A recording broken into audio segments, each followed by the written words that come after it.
Good morning, everybody. Hello, it's Victoria Lorient-Fabish, holistic psychotherapist, registered psychotherapist, and I want to talk a little bit about a key emotion that so many people get taken down by, almost like they're zombies, and that is guilt.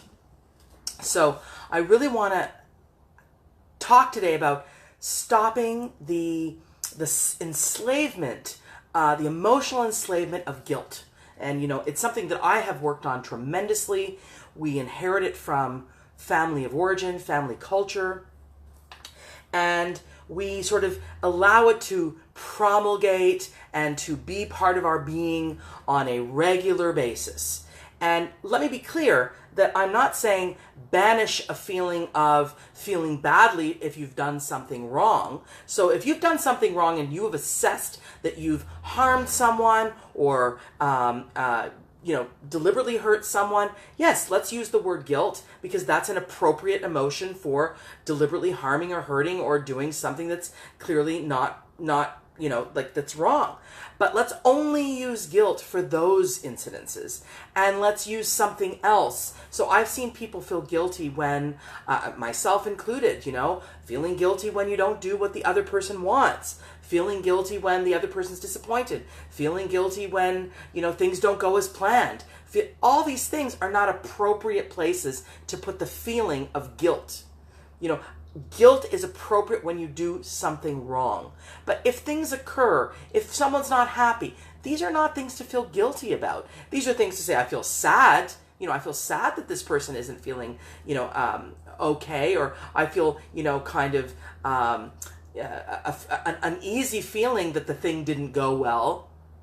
Those are appropriate. Or I feel a little crunchy inside or a little sticky inside that the event went badly and more couldn't be done, or whatever it may be. But guilt should not be used for those words. So let's all commit to only using the word guilt for things that you have assessed you've done something against your value system that you have actually done deliberately, or I don't want to say inadvertently, because inadvertently, if something happens against your value system that you have done inadvertently, clearly you didn't intend it. And intention is everything. When we intend for good, but something not good happens, the intention is what is, to me, the bigger piece here. The outcome might not have been good, but there's no need for guilt on that. What that is I feel sad, I feel uneasy, I feel sticky, I feel uncomfortable. Those are appropriate words. And then you can process through that. And I would suggest that people, that are tortured by a habituation of guilt, in which guilt is just sitting in your brain and sitting on your being, working on two or three tools. Number one, the way out of guilt is self-compassion. And people go, well, how can I have self-compassion if, these things are occurring? Well, number one, self-compassion is very appropriate. Look at the good things you've done. Focus in on the good things that you've done and accomplished. Focus on the good feelings and intentions that you've had.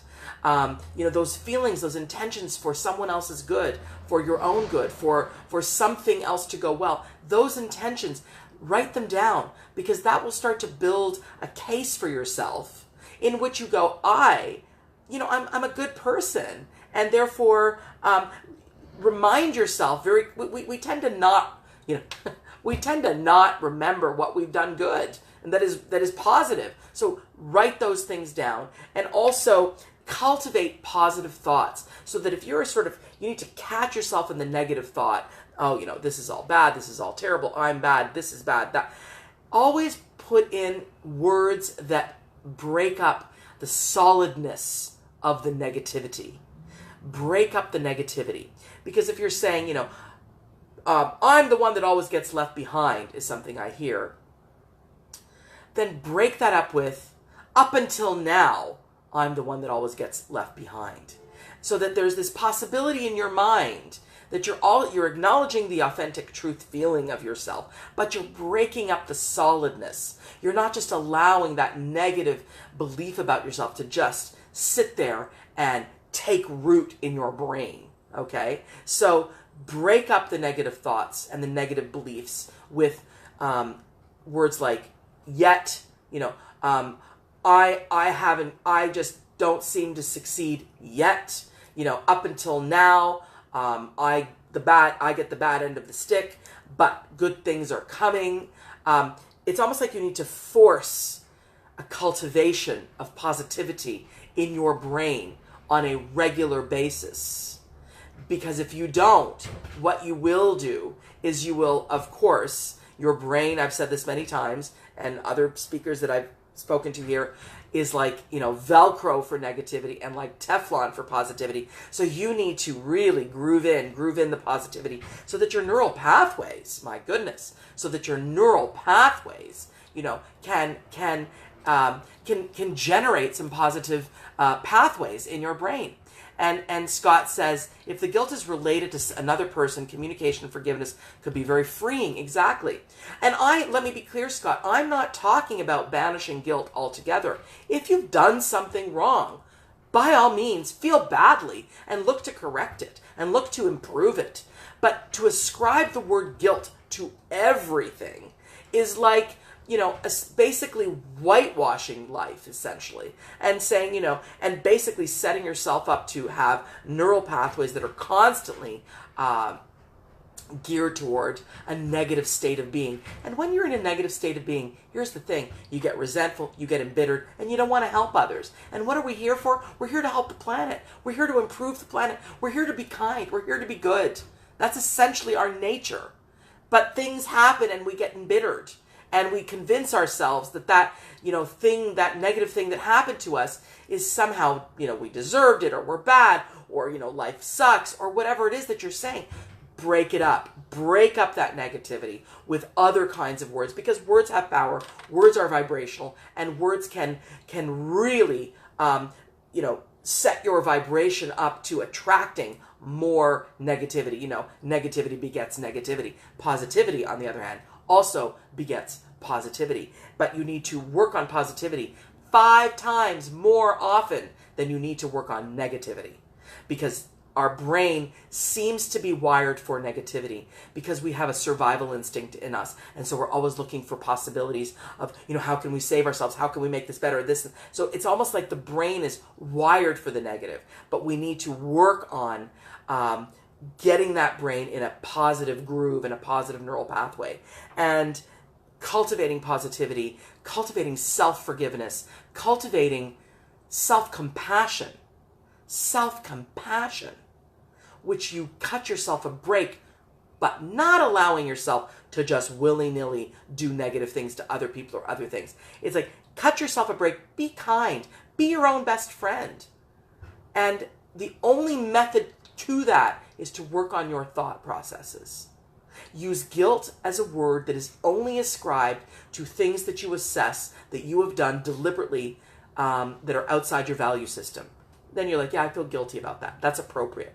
But if something goes wrong that you have no control over, or someone's not happy with something you've done because you've done that, A, in a positive intention, B, in a sort of boundary setting moment, and you feel bad that they don't feel happy about that, and I've certainly done that myself, try not to ascribe guilt to that. Ascribe, I feel kind of sad, or I feel kind of uneasy. Use other words, because I feel that people are enslaved by the word guilt and enslaved by the concept of guilt, and they're in a groove about that. And I hope that helps. Please share this video, everybody, because I just see so many people suffering with guilt feelings, guilt emotions, and we just use them like they're, like they're candy. And guess what? Guilt is very destructive, and you know this. It can make a person. I have seen people behave in absolutely crazy ways in order to bring down their guilt. For example, I have seen people stay in toxic relationships, destructive relationships, because they feel guilty that the other person is feeling all unhappy and sad and victim-y, but it's all a manipulation. But they can't see that because all they see is the enslavement of their guilt. They'll stay in jobs that aren't good. The wind is pretty big here. The wind is rocking out my door a little bit. But I just want you to, that's the noise that you're hearing. But I just want you to understand that guilt The way out is self-love, self-compassion, and self-acceptance of your humanity. And make a mental, make a physical, make a written note of all of the positive things you have done, said, intended. All right? Have a brilliant day. I believe in you. I am thinking about you. And I am sending you nothing but positive vibes and love energy. And please pass that on. Pass it on. Whatever I send you, pass it on to the world. Okay? So visit my website at visualizationworks.com. You can check out my first book, Find Your Self Culture, and my second book, Connecting, Rewire Your Relationship Culture. And subscribe to my YouTube channel, which is Ask Victoria. And spread the positivity, everybody, okay? And join my group, Positive Self Culture, Relationship Culture, Family Culture, because we're on a mission to help the planet. Blessings.